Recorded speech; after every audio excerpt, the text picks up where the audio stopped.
തിരുവാതിരക്ക് just this kind of സ്റ്റെപ്പേ ഇടാൻ പറ്റുകയുള്ളൂ.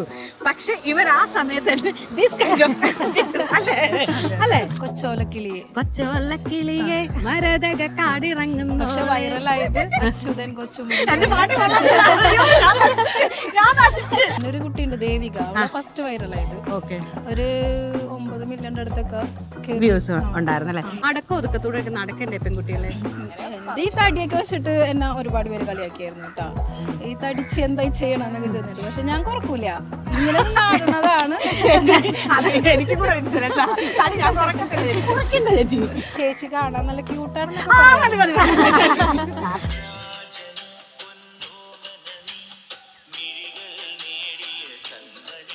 വീരനാട്യം കളിക്കുന്ന 18 പെൺപുലികളാണ് എന്നോടൊപ്പം ഉള്ളത്. ഹായ്.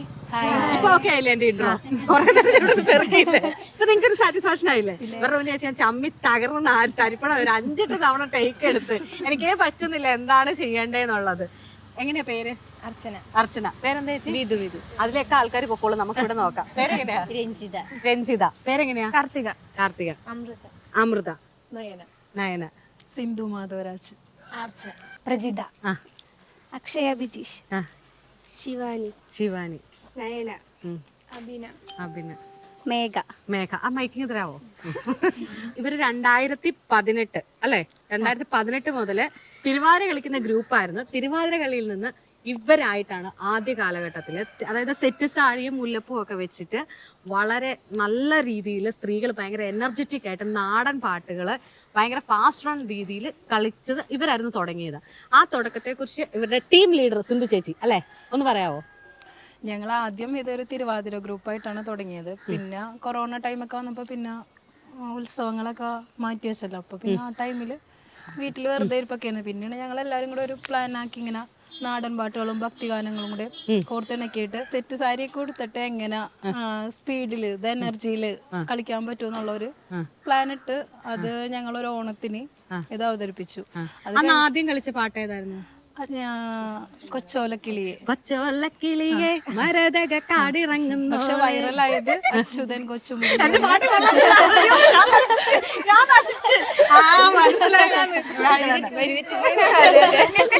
ഞാനില്ല കേട്ടോ, ഞാനിവിടെ ഇന്റർവ്യൂ എടുക്കുന്നില്ല. എന്നെ കളിയാക്കാവോ? ഇങ്ങനെ ഫേമസ് ആയ എന്നെ കളിയാക്കാവോ? കൊച്ചോലക്കിളി അതല്ലേ വരി?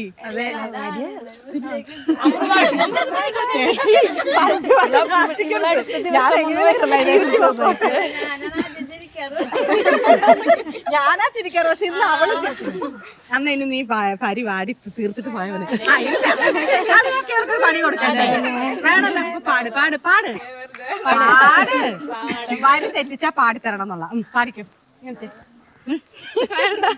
പാട്.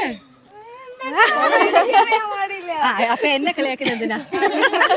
അറിയാൻ മേലാത്തവരെ നിക്കണം.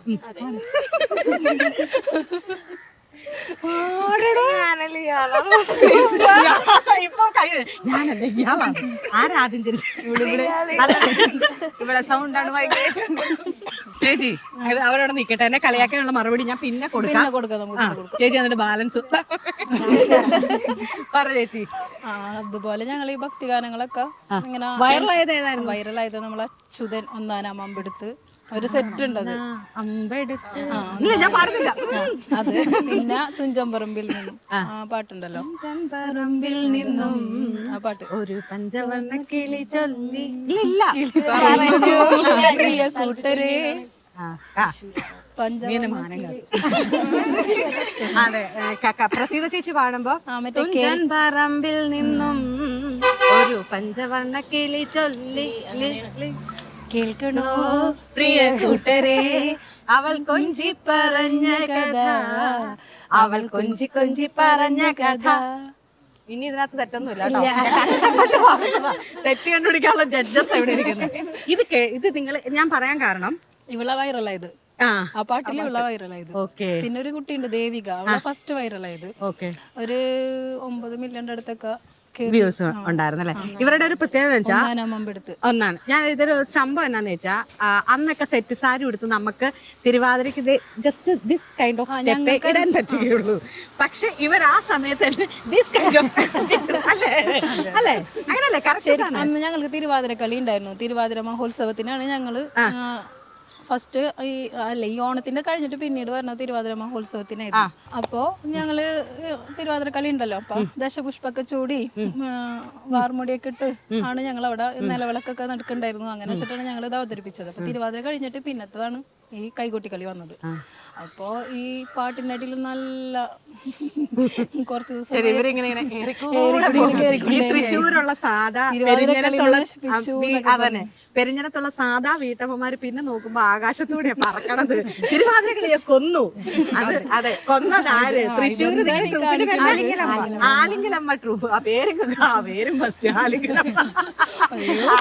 അങ്ങനെ ആലിംഗലമ്മ ടീം തിരുവാതിരയെ കൊന്നു. അങ്ങനെ തന്നെ അടിപൊളി. എന്നിട്ട് അങ്ങനെയൊക്കെ കുറെ കമന്റ് ഒക്കെ വന്നപ്പോ ഞങ്ങള് സന്ദീപേട്ടൻ്റെ അടുത്ത വീഡിയോ ആണ് വൈറലായത്. ഒന്ന് കടിമ്പ്രം ബീച്ച് ഫെസ്റ്റ് ഉണ്ടായിരുന്നു, കടിമ്പ്രം ദീപാവലി അല്ലേ, ദീപാവലി ആഘോഷത്തിന് ഞങ്ങൾ അവിടെ അവതരിപ്പിച്ചിട്ടുണ്ടായിരുന്നു. അപ്പൊ അവിടെ നിന്നും ഇതേപോലെ തന്നെ, അവിടെ എന്ന് വെച്ചാൽ സാധാരണ മണ്ണല്ല, നല്ല പൂഴി മണ്ണായിരുന്നു. പക്ഷെ ഒരു 10-20 മിനിറ്റ് ഞങ്ങള് ഒരു പാട്ട് അങ്ങനെയാണ് ഉണ്ടാവുക. ഇതില് ഒരു പാട്ടുണ്ടാവും, മിക്സിംഗ് ആയിട്ടാണ് പോവുക. അപ്പൊ ഞങ്ങൾ അവിടെ ഈ പൂഴിമണ്ണില് നല്ല എനർജിയില് എല്ലാരും ഒരേപോലെ കടൽ മണ്ണ് ബീച്ചല്ലേ, കാല് പൊക്കിയെടുത്താടാനൊക്കെ നല്ല ബുദ്ധിമുട്ടാ. പക്ഷെ ഞങ്ങളവിടെ അത് അടക്കം ഒതുക്കത്തോടെ നടക്കണ്ടേ പെൺകുട്ടികളെ? പിന്നെ അങ്ങനെ കുഴപ്പമൊന്നുമില്ല. നിങ്ങളോട് ആകെ ഒരു ലൈഫുള്ളൂ, അത് അടിച്ചു പൊളിക്കണം. അയ്യോ വലിയ സമാധാനം. ആകെ ഒരു ലൈഫുള്ളൂ, അത് അടിച്ചു പൊളിക്കണം, അതാണ് ഞങ്ങൾ ഉദ്ദേശിച്ചത്.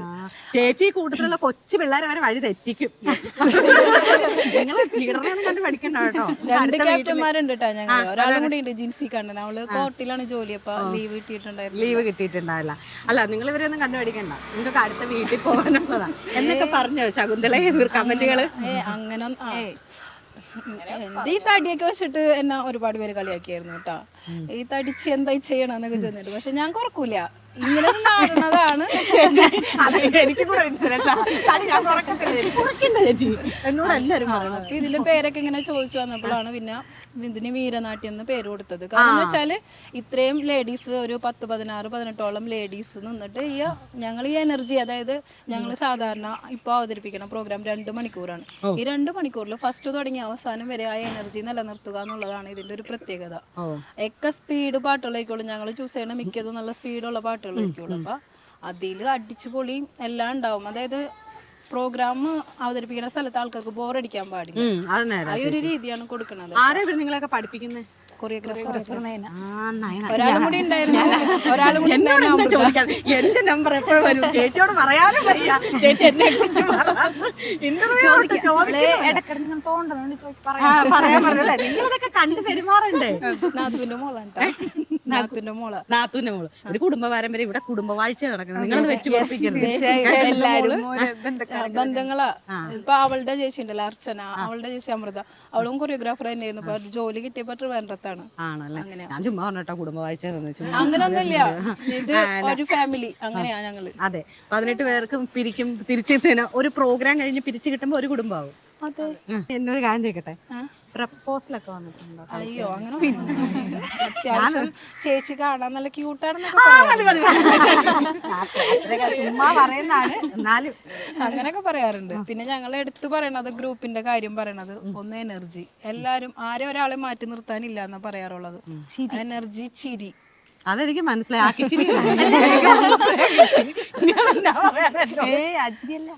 അങ്ങനെയുള്ള സംഭവങ്ങളാ എടുത്തു പറയണത്.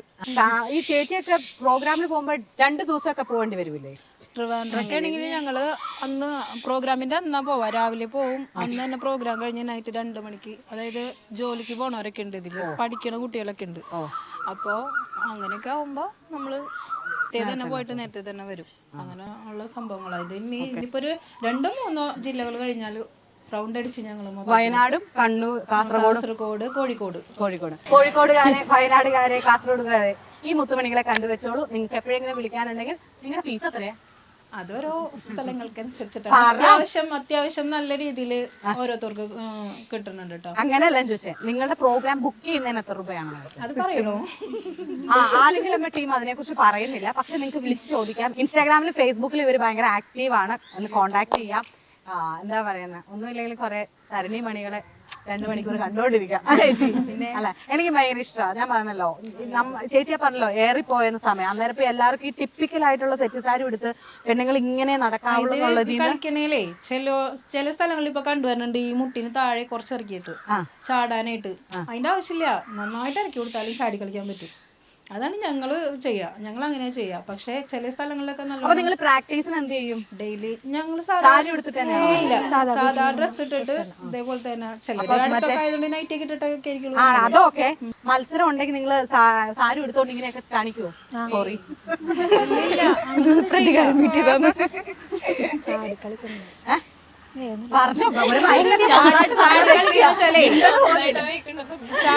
ഞങ്ങൾ ഇതിലേ ചെറിയ പിള്ളേർ തുടങ്ങി ഇപ്പൊ പറഞ്ഞില്ലേ അമ്മമാര് വരെ. എനിക്ക് 40 വയസ്സുണ്ട്.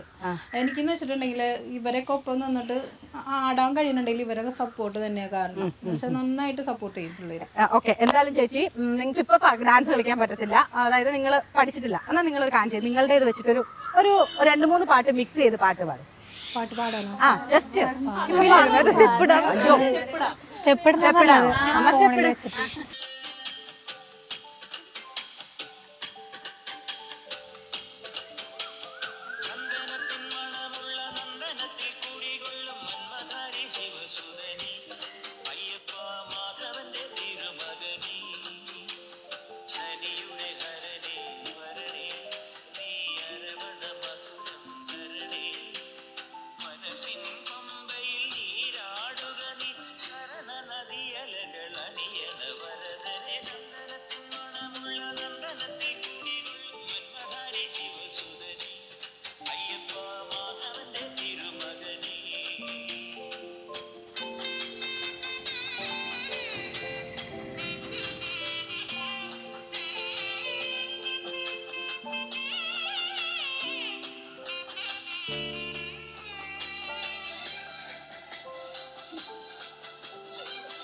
ഒരു കാലത്ത് നമ്മൾ ഭക്തിഗാനങ്ങളായിട്ട് മാത്രം കേട്ടിരുന്ന പാട്ടാണ് കുറേ സ്ത്രീകൾ അല്ലെങ്കിൽ ആ പെണ്ണുങ്ങൾ അവരുടെ സന്തോഷത്തോടെ ഭയങ്കര പ്ലസൻ്റ് ആയിട്ട് ആ ഭക്തിയിലും അതുപോലെ തന്നെ ആ ഒരു എൻജോയ്മെൻറ്റിലും നമ്മളുടെ മുന്നിൽ ഇപ്പോൾ കാണിച്ചത്. അത് അടിപൊളിയായിട്ടുണ്ട് കേട്ടോ. കാരണം അയ്യപ്പൻ പോലും വിചാരിച്ചാണല്ലോ അയ്യപ്പൻ അങ്ങനെ ഒരു സ്റ്റെപ്പ് ഉണ്ടെന്ന്. സീരിയസ് ആയിട്ട് പറഞ്ഞാൽ ആ ലാസ്റ്റത്ത് നിങ്ങൾ അയ്യപ്പനെ എന്ന് പറഞ്ഞിട്ട് വരുന്നില്ലേ, കുറച്ച് പേര് ഉള്ളിലേക്കും കുറച്ചൊരു ബാക്കിലോട്ട് വന്ന അയ്യപ്പ എന്നുള്ളൊരു ഇതിലാണ്. അപ്പം പണ്ടൊക്കെ നമ്മൾ മലയ്ക്ക് പോകുമ്പോൾ മാല ഇട്ട് കഴിഞ്ഞാൽ അയ്യപ്പനെ വിളിക്കുന്ന അത്രയും ഭക്തിയോടെ പണ്ടൊക്കെ നമ്മളെന്ന് പറയാൻ കാരണം ഇത്തിരി ഞാൻ വളർന്നതുകൊണ്ടാണേ, അന്ന് അല്ലാണ്ട് വേറെ ഒന്നുമില്ല. അപ്പം ആ അയ്യപ്പനെ ഭക്തിയോടെ നമ്മൾ വിളിക്കുന്ന ആ ഒരു ഭക്തി നിങ്ങളുടെ അടുത്തുണ്ട്. ഞാൻ പറഞ്ഞില്ല, എൻജോയ്മെൻറ്റും ഉണ്ട്, എല്ലാം ഉണ്ട്. നിങ്ങളുടെ ടീമിന് എല്ലാവിധ ആശംസകളും. കണ്ടതിലും പരിചയപ്പെട്ടതിലും ഭയങ്കര സന്തോഷം. എൻ്റെ പാട്ടിന് ഞാൻ തെറ്റിക്കാതെ പാടാം. Thank you.